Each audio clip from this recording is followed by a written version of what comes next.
All right, guys, as promised, I'm lucky enough to be joined by Rylan Stiles, the host of the Locked On Thunder podcast, the defending NBA champs. Oops, I'm going to redo that. 3, 2, 1. All right, guys, as promised, I'm lucky enough to be joined by Rylan Stiles, the host of the Locked On Thunder podcast, and more importantly for me specifically, the co-host of Locked On NBA on Saturday nights with yours truly. So if you enjoy this one, be sure to check us out on Saturday nights covering the NBA at large. Rylan, how's your summer been as NBA champs? Right? I don't know. Do they give parades to the podcasters too? Like what's been going on in Oklahoma City? Yeah, we were at the parades. Obviously, it was a bigger deal whenever Chet and Shai strolled by than it was for us podcasters, but it was still fun to be a part of. Obviously, the summer is a bit shorter whenever you play deep into June, but I can't wait for basketball to be back. Hey, man, this is a podcast I was fantasizing about us doing in June. I was ready to come to Oklahoma City for a game. I'm sure I would have been happy to give you a tour around New York. Unfortunately, those darn Hicks from Indiana spoiled it. It led to an absolutely incredible series, and belated congratulations for me. I think I gave you one on the Locked On NBA podcast, but on our own pods to the Oklahoma City Thunder for winning the title. I'm really curious where you put Oklahoma City coming into next season. It is pretty obvious to anyone who follows the NBA. They are fairly overwhelming favorites to win the NBA championship. I was curious your opinion on how overwhelming. Like, do you put them in a tier with the KD Warriors where there was just this sense of inevitability and just a substantial gap between them and the rest of the league, given the disillusion of the Celtics, given the injury to Halliburton, given that Cleveland hasn't really shown anything in the postseason? Or do you think there may be a step below that where they're clear-cut favorites, but there are other teams with realistic shots at a title? Yeah, I think that they're a step below the KD Warriors of just, they're the clear-cut favorites to me. I think that they're going to be a popular pick to repeat as champions, and that's typically what we default to whenever previewing the next season. But their third option, for example, isn't as proven as those Warriors' third option was. Chet Holmgren has to prove the expectation level is warranted with what we all have. I mean, I think that the fact that we had Chet in the top 30 is pretty indicative of what we all think of his game. I mean, the fact that this guy's played a season and a half of basketball and still has a lot of room to grow offensively and has to take a step forward offensively for this team to repeat is a pretty good sign of how much we expect that to happen. But it actually has to come true. The Thunder actually have to shoot the ball better than they did a year ago. If they come in as the 13th out of 16 teams from beyond the arc again in the postseason, they're not going to repeat as champions. And you saw Denver got better. You saw Houston got better in the Western Conference. On top of, I think, the depth of the Western Conference, not elevating teams to the point where they can beat the Thunder, but the Thunder have been fortunate enough to sweep the first round of the last two rounds. The last two first rounds they played in, they've swept them the last two seasons. The 8th seed this season in the West, again, barring injury and everything else, they should be able to take at least a game off like OKC. Every round should be very competitive. Let's say you do have to go through both Denver and Houston. Like those are 6-7 game series. And so whenever you get to that point in a series where it's the 6th or 7th game, anything can happen. Anything at all can happen in the NBA at that point with how talented those teams are. So if they were in the East, I would consider it being a overwhelming favorite. Now that they're in the West, them being in the West with how competitive the West will be, I think that they're just clear cut favorites in that regard. But OKC has the deepest, most talented roster in the NBA. And if we're just going to predict things as we know them right now in September with what we know of who's healthy and who's not, then the Thunder are going to be NBA champions again. And we'll see if anyone can step up and get in their way. Yeah, I did a little research before this, and by research I mean I found a Reddit post that had the preseason title odds from each of the Warriors' 3 championship seasons. So I think this was a consensus of all the sports books, but the Warriors in 16-17, that first KD year, were minus 128. 17-18, they were minus 187. 18-19, they were minus 168. So they were heavy favorites, but so is Oklahoma City. They're plus 210 this year to win the title. Cleveland all the way back at 650. Next teams, and this is from our friends over at FanDuel, Denver Nuggets at plus 900, Knicks at plus 950, Thunder at plus 1,000, Lakers at plus 1,500. So there is a substantial gap between Oklahoma City and everyone else, according to the sports books, just not quite to the same extent as those Warriors teams. I guess to that point, like, how long is the list of teams you think that could beat Oklahoma City in a series? And we're not talking about in, I guess, like the scenario where the Warriors actually lost, where a Kevin Durant tears his Achilles and a Klay Thompson tears his ACL. Like, barring catastrophic injuries, is the list 2 teams, 3 teams, 4 teams? And who is on that list? Is there a ranking in your mind? Like what does that look like in terms of genuine threats to Oklahoma City supremacy? Yeah, I mean, I guess if you were to rank them, you'd have to put Denver 1 because they have the earliest shot, and they also took the Thunder to 7 games a year ago. And Thunder fans can cope with that however they want to. Oh, that team was really young and not battle tested, and that was what grew them up as a core. But the facts are the Denver Nuggets had 5.5 playable players. 3 of them were dealing with some form of injury or illness, and they still took OKC to the brink of elimination. And yes, J-Dub had a torn ligament in his wrist, and yes, he had his worst ever game in Game 6 in Denver. But the facts remain the facts that the Thunder almost lost to Denver last year, and Denver got a lot better. They got worlds better than they were a year ago. And Denver had an excellent offseason to maximize all of their possible avenues to improve their roster, and they executed that perfectly. So Denver number 1 because you're going to see them earliest. Number 2, I would have Cleveland because the Cleveland matchup, assuming that they get there, they'd be in the NBA Finals. They would have less bumps and bruises. If they're in the NBA Finals, you expect them to only have a long series with New York, and the rest of their series pretty academic at that point for New York.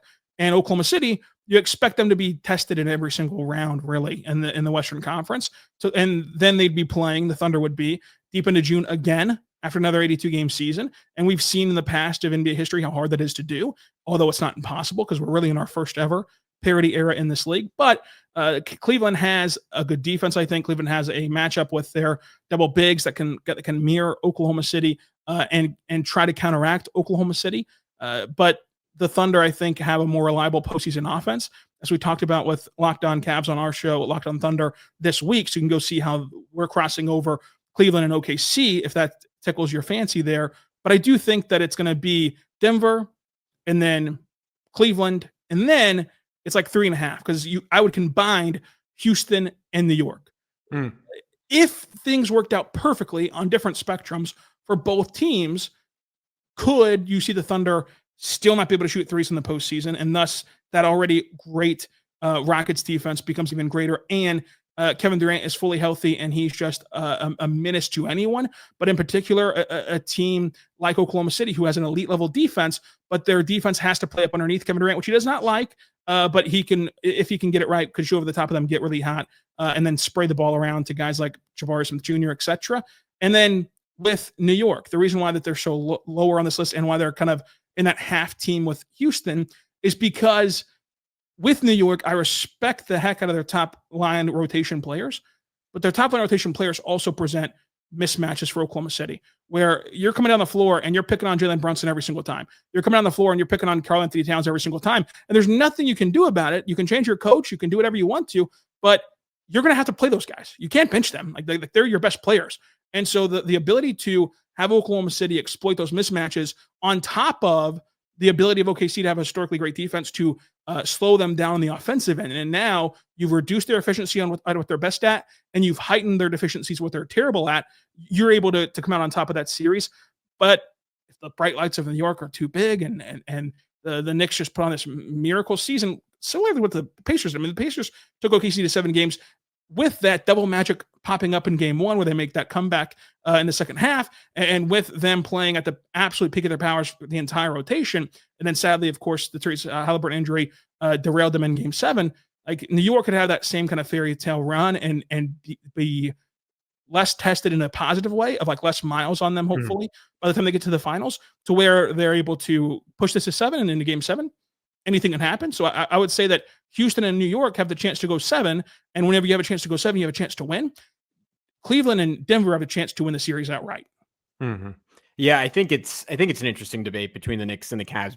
We just had an 82-game sample size last year where Cleveland was dramatically better than New York, and there wasn't really a comparison between the two teams. 4-0 against them in the regular season, a couple of those blowouts, and then you look at the playoffs, and there was just seemingly something missing there for Cleveland. I know it's a little bit unfair given the myriad of injuries they had, given that they just, as you know, as well as anyone, just ran into a buzzsaw in just the sheer magic of that Pacers team. And if the Knicks had that same matchup in the second round, they probably have the same result and lose in the second round. And maybe Cleveland could have gotten by Boston, but I think the Knicks showed something, 2 years ago in their grit, getting out of that first round series with Philly and giving Indiana everything they could despite a myriad of injuries. And last season beating Boston, who on paper was the team that was kind of best equipped to challenge the Thunder. That there is another level in this team in the postseason. I think Jalen Brunson is in that conversation with Shai, with Luka, with Nikola Jokic for just the final 4 minutes of a playoff game.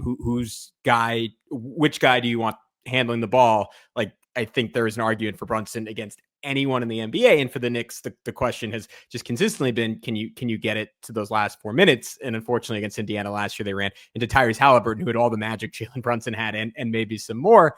But I do think this Knicks team will be a little bit more well-equipped to do that in terms of how optimized they are under Mike Brown, and certainly superior depth to what they had last year. But we will get into that in just a sec here on both Locked On Knicks and Locked On Thunder.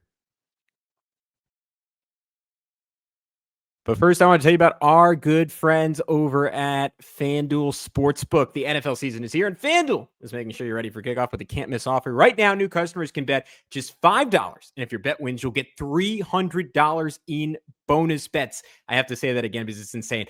$5, it wins $300 in bonus bets to use across the app.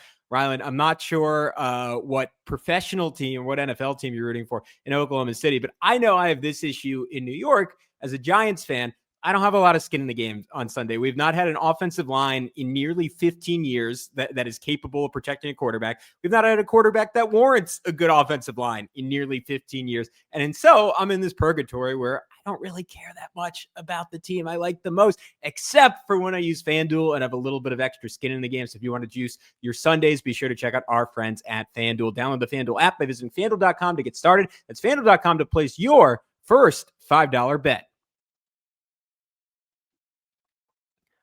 All right, what's up, guys? We're back crossing it over. Locked On Knicks, Locked On Thunder, a surefire preview of the 2025-26 NBA Finals. Don't tell Danny Cunningham over at Locked On Cavs I said that. I think your rankings are fair. I do think there's an argument to be made that the Knicks are a bigger threat than the Cavs, but there's just an overwhelming amount of data that Cleveland could be the better team. But I'm curious. I wanted to ask one more Thunder specific question before we dive totally into the Knicks Thunder matchup. And that is, you kind of hinted at the shooting earlier. You hinted at Chet's need to improve.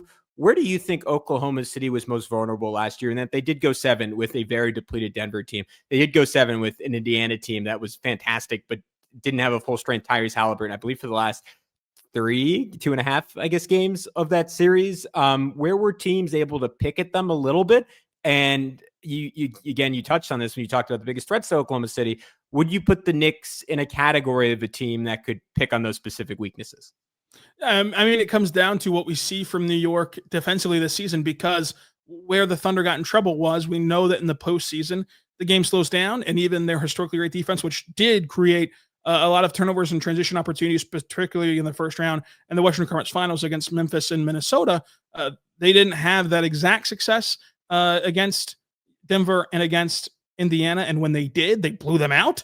And whenever they didn't blow them out, it was because in the half court, the Thunder just stalled out because of their poor three-point shooting in the whole postseason, and because of the likes of like Chet Holmgren, who had an offensive postseason to forget, but a remarkable defensive postseason, which allowed them to still win games. And like, without Chet's defense, you do not have an NBA championship this season for Oklahoma City. So it comes down to, can you stall out their half-court offense? Can you make them work really hard for buckets, get late into shot clocks, and not get high-quality looks? And that takes a lot of discipline. It takes a lot of playing on a string. It takes a lot of athleticism, frankly, because you have to clog the lane on guys like Shai and J-Dub, and then still be disciplined enough and talented enough to fly out and disrupt three-point shooters who they spread the ball out to, and have those three-point shooters miss. So the Thunder's lack of three-point shooting, which in turn helped bog down their half-court offense, really, really crushed them throughout the postseason in those losses and in those series in which they had to battle out. When you saw teams like Minnesota and Memphis not force the Thunder into half-court situations.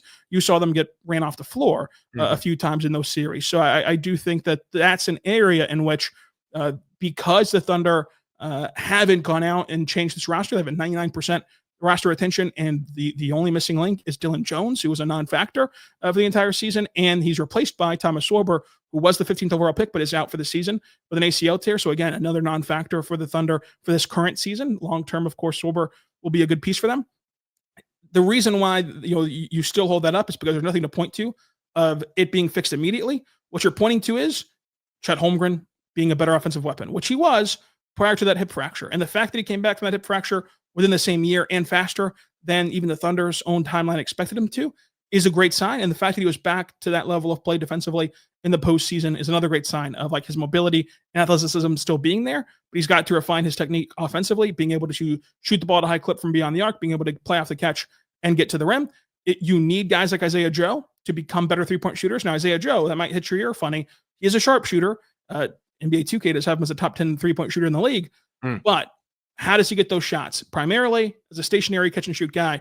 And as you know, Gavin, in the postseason, it's easier to take away stationary guys. He's going to have to be better as a movement shooter. Cason Wallace is a guy that saw his three-point percentage regress last year. He's got to get back to where he was as a rookie. And all these things revolving around the scoring gravity of Shai, the scoring gravity of J-Dub, who took a leap in the postseason, even on a torn ligament in his wrist as a downhill scorer. Like, if those things happen, then you easily see a path for that to no longer be an issue for this Thunder team. But until you actually see it happen, you have to consider it still an issue. And for the Knicks perspective, you just lost one of the best defensive minds in basketball with Tom Thibodeau being fired.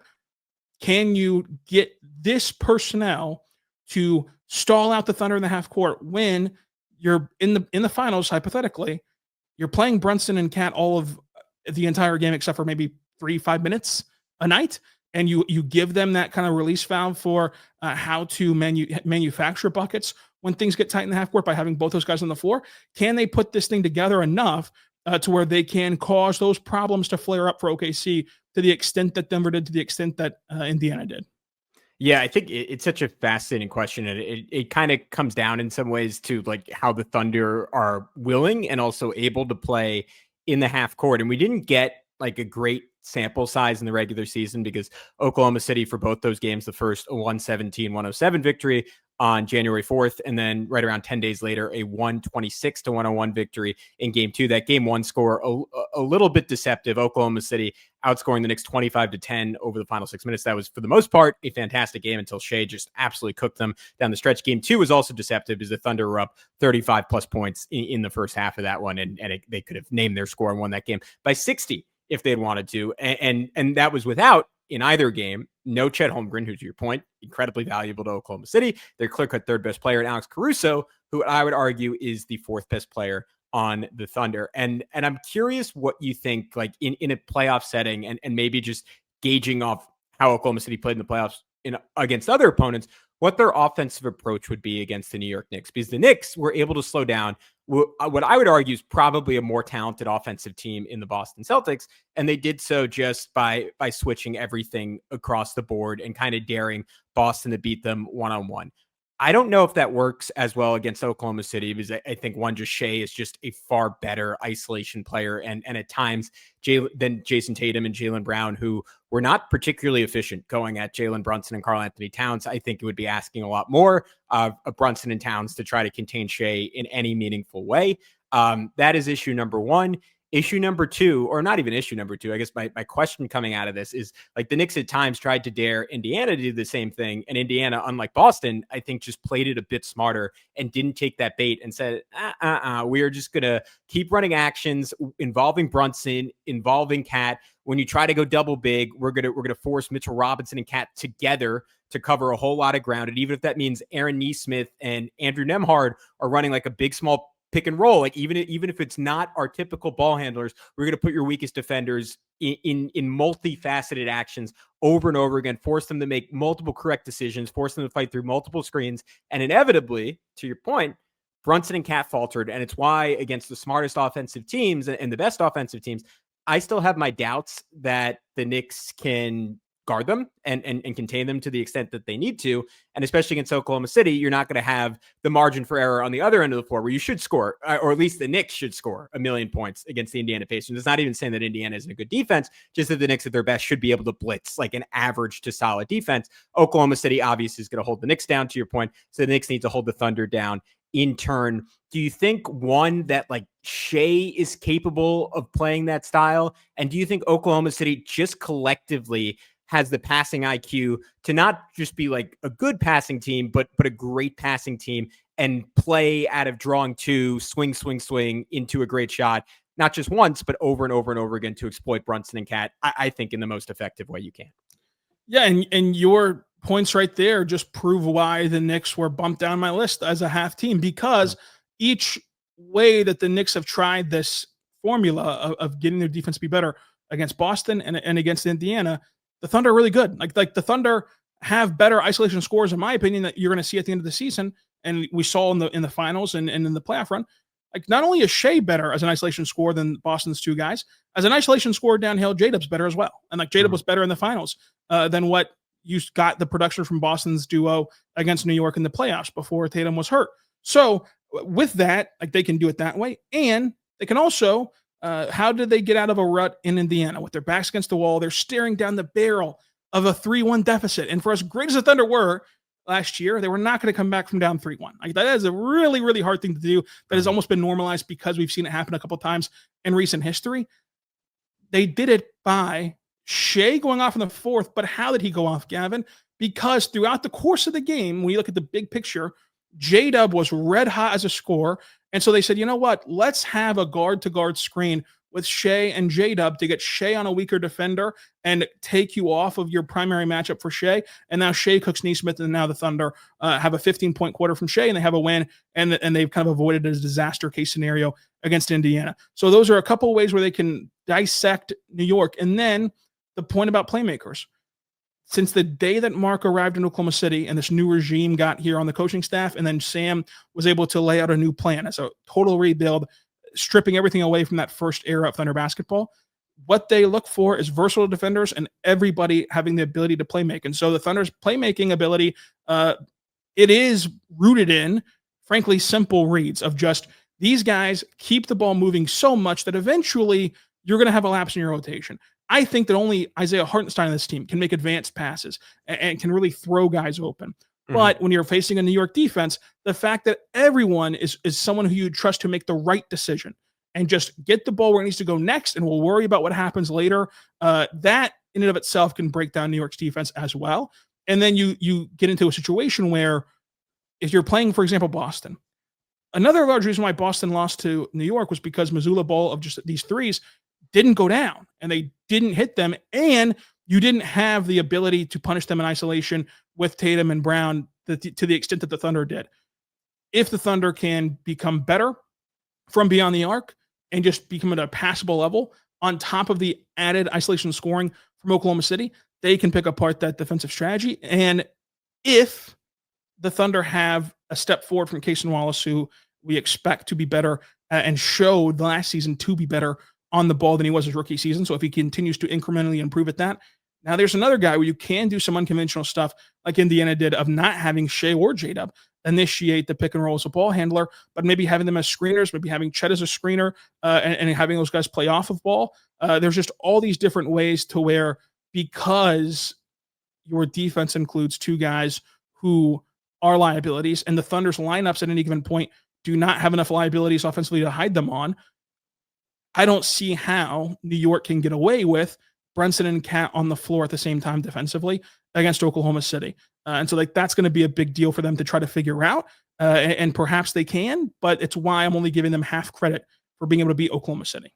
Yeah, I look back to that first game between the two teams, really on both ends of the floor, is the model for New York. I think given that the Knicks ultimately lost by 10 points, this is maybe a crazy thing to say, and it's a testament to just how much better Oklahoma City was than the rest of the NBA last season. I think the first half, and it maybe even go so far as the first three quarters, was about as well as the Knicks played all season in terms of halves of basketball. I would say the second half of game 4 against the Celtics and the first half of game 6 against the Celtics, maybe the second half of game 3 against the Pacers, like those are the only ones I would put up there with the first half the Knicks played against the Oklahoma City Thunder. It felt like they were optimized in every way. Tom Thibodeau, to your point, RIP, like exceptional game plan. And we could talk about the other end of the floor more in depth, but I thought just a brilliant move to really run the offense through Mikal Bridges and OG Anunoby, posting up the Thunder's wings. And again, Alex Caruso probably changes the equation a little bit there if he's not guarding Jalen Brunson. But the fact that J-Dub was,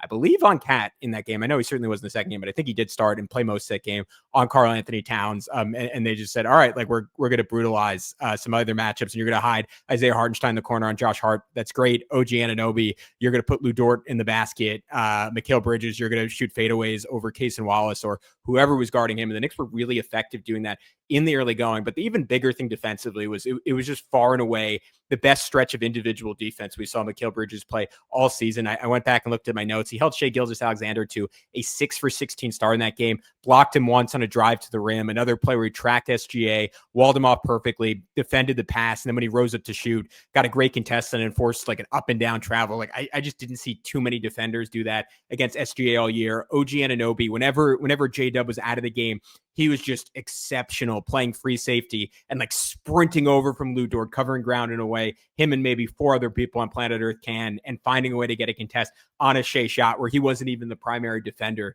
And Cat like held up really well on switches. And I wonder if that'll look the same and he'll look as good defensively as he did in that first game when Chet is back and he has to respect the pick and pop versus Hartenstein, where you could maybe switch that a little bit more comfortably. And Shai isn't like the pull-up three-point shooting threat that some of the other elite guards in the NBA are. And in some weird ways, that is like a relatively good matchup for Cat, with the caveat that SGA is like arguably the best scorer on planet Earth. Like I didn't think that was the end of the world for Cat making that switch and the Knicks applying a lot of help or playing in drop and daring SGA to beat you shooting pull-up threes. Again, I think that gets a little bit more complicated when you go from Hartenstein, who's a fantastic offensive player, to Chet, who is obviously just a much bigger threat as a scorer, and to your point, still has a lot of room to make another jump. But I do think there was an example last year of the Knicks like playing against the Thunder, maybe not at their best, but I still think Oklahoma City was in impressive form at that point, despite no Chet,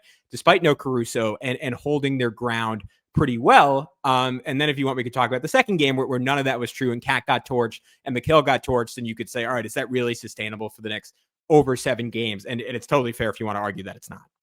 Yeah, and can I give you an argument for why Knicks fans should still be encouraged this season? I think that you look at that, and we just acknowledged that Tom Thibodeau, excellent defensive mind. And even so, we're picking apart this New York defense heavily of how they defended Indiana and Boston and Oklahoma City and what they would have looked like defensively this season against these matchups. So the defensive mind that Tom Thibodeau was still didn't erase all their problems, but what did he neglect? The bench unit. And what helped Oklahoma City in the Mecca on that night where they won in the Garden? It was 31 points from Isaiah Joe. I was going to ask you how much did he outscore Mikal Bridges by, but it's clear you're looking at the box score. He outscored Mikal Bridges by 31 points in that game. But guess what? The Thunder, yes, the Thunder have depth, and yes, they have more depth than New York. There's no doubt about that. But they also have a willingness to turn to different guys, to say, hey, it's not your night, and that's all right. We're going to try to pick you up with the next man up. And that's something that fundamentally Tom Thibodeau just does not do, to where it's fair to be low on New York's depth right now, but I don't want you to be too low on New York's depth, because what happens when you get those guys chances? Isaiah Joe in Philadelphia never got chances. He was viewed upon as a terrible player. He gets to Oklahoma City, gets a ton of chances. He's viewed upon now as a sharpshooter who really helps your bench. And so with Mike Brown, what if he injects someone else on this roster into a game who, maybe it's only five times a year where he comes in and scores 25 points, but it's 5 additive wins to your team that sets you up for success. And if they happen in the postseason with Ben Shepherd-like moments, it flips an entire postseason series and thus flips an entire postseason run. So the willingness that I expect New York to have to just simply try, guys who don't have a scouting report against them, guys who perhaps you're not respecting enough as a defense, that then you let them get hot, you let them get into a rhythm, and now they've turned a game over on its head in your favor. That difference is something that I can't let go unnoticed that New York can have this year, because that happens in the playoffs too. I mean, the rare times that Tom Thibodeau did try different players last year in the postseason, it seemed to work for New York, and it seemed to help them in games. Maybe not win all of them, but it seemed to help them in those games. And that's the same thing that Indiana did, same thing that Oklahoma City did, same thing that these teams that have gotten far in the playoffs have done. Denver, who didn't have a ton of depth to lean on, they didn't make it as far as Oklahoma City and Indiana, who were just willing to say, you know what, let's just see what Thomas Bryant has tonight. Let's just see. Tom Thibodeau would have never played Thomas Bryant in a game ever, and people would have defended that because, well, at least you're playing your best 5 players. But Thomas Bryant helps you win a game, and that's helps you win a series. Isaiah Joe the same way, of like Tom Thibodeau would never play Isaiah Joe, and Isaiah Joe had 3 30-point nights last year, and in all those games the Thunder won. And so I think that the Knicks' willingness to play their roster and perhaps go through some growing pains, perhaps it's not perfect, but in preparation to have optionality in the postseason, helps you be a better team and helps you try to win a championship more than just grinding it all out for a regular season win. To your point, that first game against the Thunder last year, all 5 Knicks starters play at least 40 minutes in regulation. It was the first time that had happened since 2013. Oh, sorry, it was the first time the Knicks had done that since 2013. And they were the only team at that point in the NBA season to have done it in the 24-25 season, which I didn't even mind it in that game because all those guys are playing so well. But you look at what happened in the fourth quarter of that game where the Knicks just completely fell apart and SGA started cooking them. Some of that had to be fatigue because they were just playing so incredibly hard in the first half. And to your point, this part wasn't Tom Thibodeau's fault. Like, the Knicks legitimately did not have a very talented bench last year. And to your point, if those guys were empowered, like I think of someone like Landry Shamet, who finally got substantial minutes against the Pacers and looked incredible. It was arguably at times like seemingly their 4th best player, 5th best player in some of those games. So some of that's on Tom Thibodeau, but they have Jordan Clarkson this year. They have Gershon Yabusele, like guys who I like. Obviously, Clarkson is someone else that could be targeted defensively, and Yabusele is as well to some extent, but especially offensively, like given the ball hawks the Thunder have and the way they just make certain guards unplayable because they can't handle that level of pressure. I think Jordan Clarkson, from a talent perspective, is up to that. Whether he like makes good reads or he tries to be too aggressive or he tries to do too much and Oklahoma City trips him up that way, that is totally plausible. But from a talent perspective and his ability to shoot off the dribble, his ability to make advanced cross-court reads, the Knicks really lack that in terms of ball handling and playmaking outside of Jalen Brunson last year.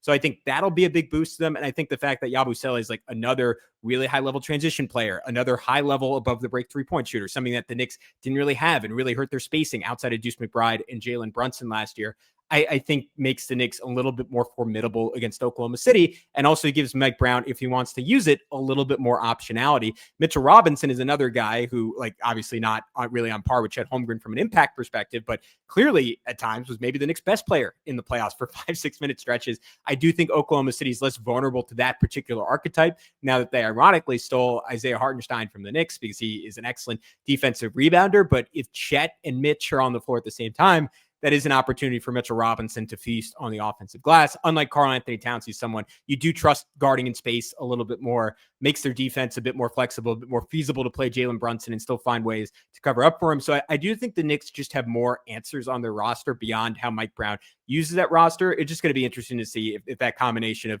Caruso and Chet sends Oklahoma City so far ahead beyond the internal improvement that should be there for a team where essentially no one other than Shai was really in their prime last year. It is a scary thought for Knicks fans and NBA fans as a whole. But Rylan, unless you had any final thoughts, I wanted to give you the opportunity to just tell Knicks fans where they can find all your fantastic work going forward. Yeah, you can check us out at Locked On Thunder, the same place you find Locked On Knicks, Thunder on SI as well. And also me and Gavin, like you mentioned, Locked On NBA Game Night Saturday nights. We're going to have you the entire NBA season and in the offseason as well. But Gavin, this was a lot of fun. Love talking about these two contenders. Yeah, this was a blast, dude. We'll talk to you soon on both Locked On Knicks and Locked On Thunder. Okay, that was great. I forgot to put in that second